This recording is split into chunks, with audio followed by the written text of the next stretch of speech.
The Bharat views के सभी साथियों को नमस्कार। आजकल केंद्र सरकार अपने फुल फॉर्म में चल रही है। अभी तक चुनाव, कोरोना से जैसे ही थोड़ी सी खाली हुई तो दनादन जो लोग हित के जो कार्य हैं उसको तत्काल तुरंत जो है उसको करने में किसी प्रकार की कोई कोताही नहीं बरत रही। अभी आपने देखा होगा, हमारे पिछले वीडियो में भी मैंने बताया कि जो है जो 3 देशों के अफ़गानिस्तान, पाकिस्तान और बांग्लादेश के जो अल्पसंख्यक थे नॉन मुस्लिम, उनको भारत की नागरिकता देने के लिए केंद्र सरकार ने एक अधिसूचना जारी किया और जिलाधिकारियों को यह अधिकार दिया कि वह उनको वो दें। फिर उसके बाद केंद्र सरकार ने एक अधिसूचना जारी किया जिसमें उन्होंने कहा कि बेंचमार्क डिसेबिलिटी वाले लीगल प्रैक्टिशनर जो भी हैं, जो भी वकालत कर रहे हैं, अन्य कार्य कर रहे हैं, जिनका 7 साल का अनुभव हो गया है, उनको नोटरी के लिए नियुक्ति के लिए आवेदन कर सकते हैं। नोटरी का मतलब आप समझ रहे हैं कि जो आपने कचहरी या अन्य हाई कोर्ट्स में या अन्य जगहों पे आपने देखा होगा कि जो हलफनामा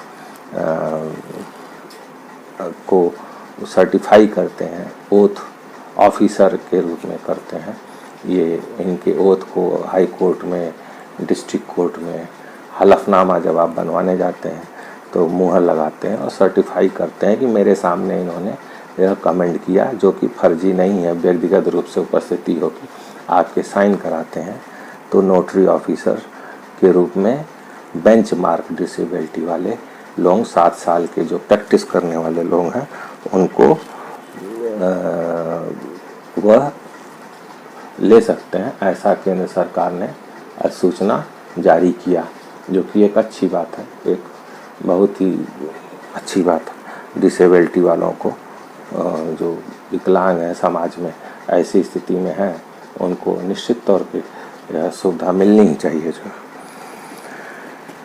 केंद्र सरकार ने नोटरी संशोधित नियम 2021 को नोटिफाई किया, अधिसूचित किया कि जो नोटरी नियम 1956 के नियम 3 में ऐड किया गया है, जो संशोधित तो वो होता है कि जो है उसमें उसको ऐड किया गया, संशोधित करते हुए सम्मिलित किया गया है। और कहा है अपने नोटिफिकेशन में कि विकलांग व्यक्तियों के अधिकार अधिनियम 2016 का 49 की धारा 2 के खंड R में परिभाषित बेंचमार्क विकलांगता वाला व्यक्ति जो कानूनी व्यवसायी के रूप में कम से कम 7 वर्षों से अभ्यास कर रहा है, वह इसके लिए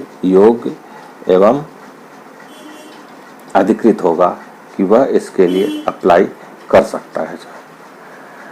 बेंचमार्क विकलांगता का जो तात्पर्य है ऐसे व्यक्ति से है जिसकी विकलांगता 40% से कम ना हो, और यह सर्टिफिकेट जो देता है वह सीएमओ के यहाँ अपना जो जिला स्तर पे जो सीएमओ कार्यालय होता है, वहाँ पर एक होता है जो इसकी जांच करते हैं बाकायदा। वह उन्हीं के द्वारा निर्गत जो प्रमाण पत्र होता है उसमें यह उल्लेख होता है कि विकलांगता इतने प्रतिशत की है, इतने प्रतिशत की नहीं है।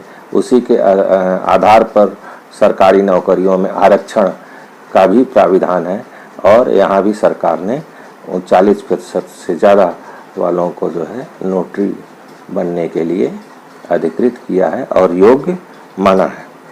इसमें जो आवश्यक योग्यता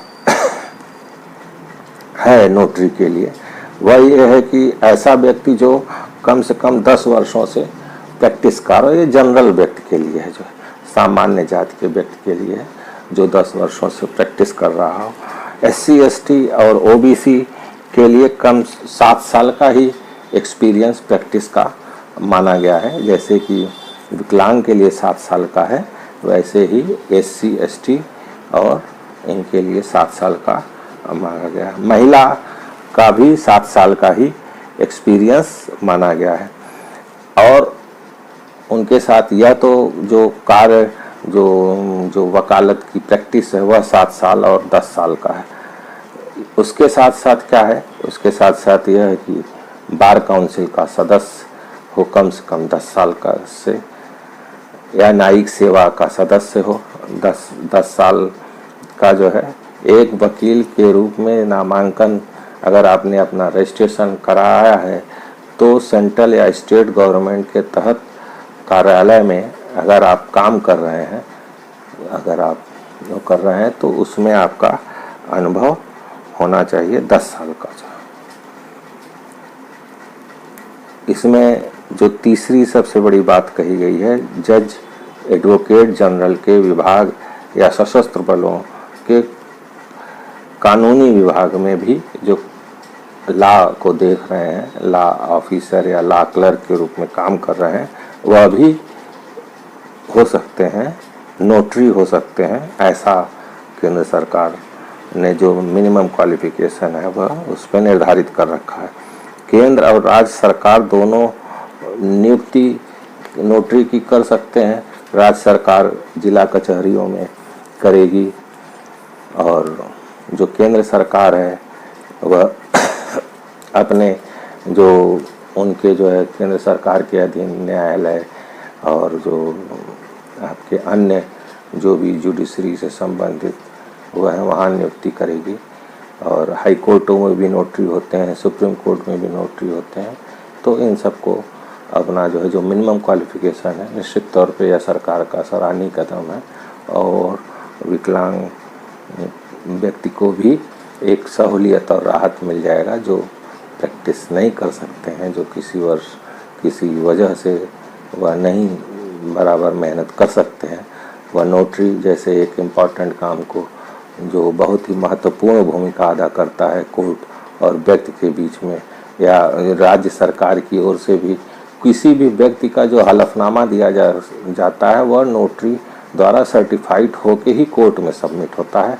कुल मिलाकर यह समझ लीजिए जो भी एफिडेविट होगा वह राज्य सरकार की ओर से वह होगा। और वैसे भी हलफनामा विभागों में अन्य किसी न किसी रूप में हमको आपको जीवन के किसी न किसी उसमें देना पड़ता है, या किसी भी कार्य में अक्सर हम लोगों को हलफनामा देना पड़ता है। हलफनामा में शपथ पत्र होता है, एफिडेविट होता है, ओथ होता है, जिस व्यक्ति के सामने हम लेते हैं वह सर्टिफाई करता है। अब हर चीज़ के लिए कोर्ट के सामने हर व्यक्ति खड़ा होकर शपथ नहीं ले सकता, कर सकता है, या रोज इस कार्रवाई को कोर्ट नहीं कर सकती। तो उसके लिए उनके सहयोग के लिए एक नोटरी नियुक्त किया जाता है। माना जाता है कि नोटरी के सामने आपने ओथ लिया है, शपथ लिया है कि मैं जो कह रहा हूँ वह सही कह रहा हूँ, और उसके जो है बिना किसी दबाव के, बिना किसी मेरी समुचित जानकारी के आधार पे ही मैं ये हलफनामा दे रहा हूँ। उसको वेरीफाई करने का काम नोटरी का होता है। उम्मीद है आपको यह चीज़, मेरा विश्लेषण समझ में आया होगा, यह बात समझ में आई होगी। इसी के साथ अपनी बात समाप्त करता हूँ। उम्मीद है कि मेरा विश्लेषण आपको पसंद आया होगा। अगर पसंद आया है तो आप प्लीज़ इस वीडियो को लाइक, शेयर और सब्सक्राइब कीजिए और अपने दोस्तों तक इस वीडियो को पहुंचाइए, अपने मित्रों तक पहुंचाइए, जिससे ज़्यादा से ज़्यादा सब्सक्राइबर मिल सकें और मैं लाइव की स्थिति में आ सकूं। और लाइव की स्थिति में आने के बाद मैं इसको और बेहतरीन तरीके से बनाना चाहता हूं, करना चाहता हूं, जिससे हम और आप अधिक से अधिक जुड़ सकें। विभिन्न मुद्दों पे, विभिन्न चीज़ों पे हमारा आपकी चर्चा डायरेक्ट होती रहे। हम आपको डायरेक्ट इस पे चर्चा के लिए आमंत्रित कर सकें, सीधे इसका लाइव कर सकें।